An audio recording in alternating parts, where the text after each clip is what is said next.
Hey guys, welcome back to my YouTube channel, and for today's video guys, I'm so excited because today's video I'm gonna share to you kung paano nag-increase yung income ko sa Popo from 500 pesos per month to 15,000 per month. Pero bago ang lahat guys, kung hindi ka pa nakapag-subscribe sa aking YouTube channel, mag-subscribe ka na and pakihit na rin yung bell button dyan para ma-notify ka sa mga upcoming videos ko dito sa channel.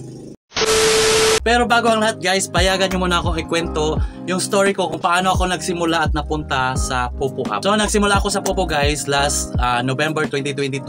So by that month, nag-submit na rin ako ng audition sa 17 Live. So by December 2022, nagsimula na din ako sa 17 Live, kaya hindi ko na masyadong natrabaho si Popo. So naka first sahod ako dito sa Popo guys December 3 I think, hindi ako nagkakamali. December 3 ako dito unang sumahod 2022.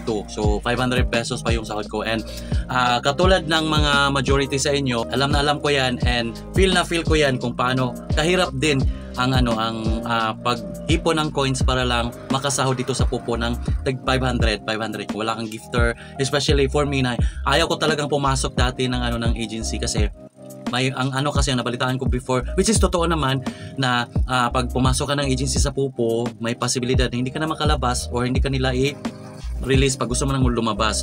So ayaw kong mahirapan, kaya hindi din ako nag-focus dito sa Popo kasi hindi ako masyadong maliit lang talaga yung kita ko dito before. Nasa 500, ayun lang, 500 per month, or sometimes maabot pa ng 2 months bago ako makaipon ng 500 pesos. Pero sa 17 Live, malaki din yung mga every month na kita ko doon, nasa 10,000, sometimes 5,000 lang, which is okay na din kasi hindi naman ako masyadong stress doon kasi may gifter kami doon sa agency namin.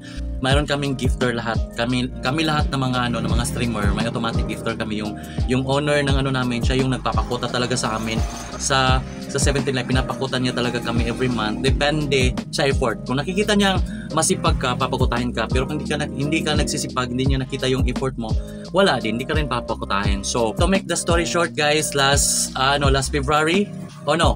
first week of March this year 2024, nagka-problema kami sa 17 Live. So nag-change management, nag-strict yung app, nag-strict yung new management. So yung currency namin doon is dollar, naka-dollar siya, pero pinalitan nila ng yen, which is medyo mababa talaga yung palitan guys. So kung magpapatuloy kami na medyo lugi kami kasi kung dati kumikita kami sa 50k na coins, kumikita kami ng 5,000 almost, so magiging 1,000 plus na lang siya. So tapos ang mahal pa ng coins doon, and medyo lugi, and sayang yung effort, sayang yung coins, sayang yung gagasusin mo kung mag-RC ka, tapos igagamble mo sa sarili, igagamble mo doon, sayang kasi yung 50k na coins doon, ang value nun before is nasa 4,600 or ayun, depende sa palitan. So ngayon ginawa siyang yen, so mababa talaga yung value niya in peso. So sayang yung effort namin, kaya naglipat kami, naghanap kami ng bagong app, which is napunta kami sa Mio,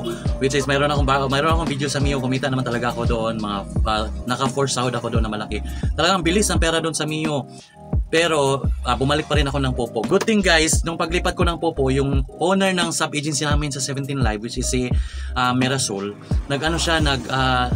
nag-Popo na din. So gumawa siya ng agency. So yun, nakapasok ako sa agency, which is kasi galing kami sa kanya sa 17 Live, galing kami sa team niya. Kaming lahat na nag-Popo, ang gustong sumali sa agency niya, welcome kasi parang family kami. Pati yung mga gifter niya guys na sila pumunta din sa Popo, nag-Popo na din. Kaya nagka-opportunity kami na mag-focus sa Popo kasi meron na kaming gifter doon. And I'm so thankful guys kasi everyday nakaka-almost 100k ako everyday, or sometimes 50k in a day. So mababa na yun sa amin guys, yung 50k. Dito sa Popo, bumalik na kami dito sa Popo ngayon. Sobrang ganda ng pagbalik namin guys kasi may gifter na kami. So ang ma-advise ko guys, kung gusto nyong mas mabilis na tumaas yung income nyo sa Popo, maghanap kayo ng agency, sumama talaga kayo sa agency. Tapos guys, kayo, yung mga agency na kung mayroon kayong kakilala friend na nasa isang agency, much better. Pero wag kayong basta-basta pumasok guys kung hindi nyo feel talaga, kasi baka hindi kayo i-release. mahirap na, hindi kayo ang hirap pa naman hindi ka na makakaalis. Yan pa naman yung mostly problem sa mga streamer dito sa sa Popo. Hindi sila na release ng kanilang agency owner. Pero dito ka sa aming agency guys, okay lang. Kung gusto mo na malis, bye. O hindi ka namin pipigilan dito. Actually si Mera lang siya. Kung ayaw niya ng maraming members kasi baka hindi niya maalagaan. Pero kung may mga gustong sumali, welcome. Pero wag yung mga pabibi guys.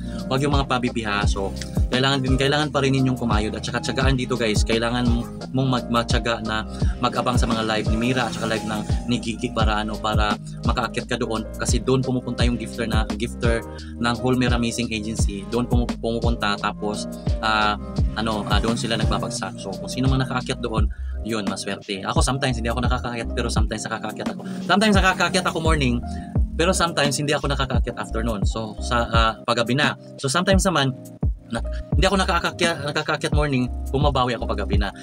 Kasi ang tagal kong gumising guys. Mga 4 AM pa lang wala na. Nag-start na yan sila. Kasi 2 beses siya nagla-live si Mera. Morning, tsaka afternoon nagla-live yan. So sa paggabi naman pumupunta kami kay Gigi. So pag may gifter dyan, naambunan ka. So kung ano ka talaga, independent ka lang talaga. So tulad ng na-experience ko before, nahirapan talaga ako. Makakasahod ka naman every week kung gustuin mo at focus ka. Kung malakas kang mag-gamble, magaling kang mag-gamble, marami kang mga kakilala na makakasahod ka kasi makakaakit ka naman sa kanila. But kung gusto mong sumahod ng malaki talaga, ay wala kang hindi, pwede ka nang hindi mag-RC. Sumali ka sa mga agency kasi marami yan sila, nagpapasahod yan sila. And maghanap ka ng agency na kampante ka na if ever gusto mong malis, may release ka. Tapos of course, pag maganda naman yung treatment ng agency sa'yo, wag kang umalis. Tapos go with the flow ka lang sa agency kasi hindi talaga maiwasan sa isang agency mayroong mga masusungit na mga members or sometimes yung mga may-ari masusungit. So depende na sa iyo. Kung mga ganong agency guys, ewan ko kung gusto mo magtagal, okay, pero ako hindi ako nagtatagal sa mga ganyan. So swerte ako talaga kasi yung agency namin ngayon, kakilala na ang super bait talaga ni Mira. So that's it guys. Kung gusto niyo mag-increase yung revenue niyo dito sa Popo, mga hindi pa naka-agency dyan, sumali ka ng agency. But of course, wag kayong basta-basta sumali. Ang kagandahan kasi pag nasa agency ka, mayroon kang team. Hanapin nyo ako sa Popo guys at ilalagay ko dito yung pangalan ko. Hanapin nyo lang ako tapos yung ID ko ilalagay ko. Tapos puntahan nyo ako sa mga live namin. Thank you so much for watching this video, and kung hindi ka pa nakapag-subscribe guys, please subscribe kasi tulungan nyo akong tulungan nyo akong umabot ng 10,000 subscriber kasi meron ako mga pinost doon sa aking community. Mayroon tayong mga iparaffle na mga gadgets na magagamit nyo sa inyong live streaming or vlogging. So ayun, tulungan nyo ako umabot ng 10,000 subscriber this year guys. Pag umabot tayo ng 10,000 subscriber, kahit hindi this year, so magpaparaffle tayo ng maybe isang cellphone at saka mga gadgets. So thank you so much for watching. See you next vlog. Bye bye.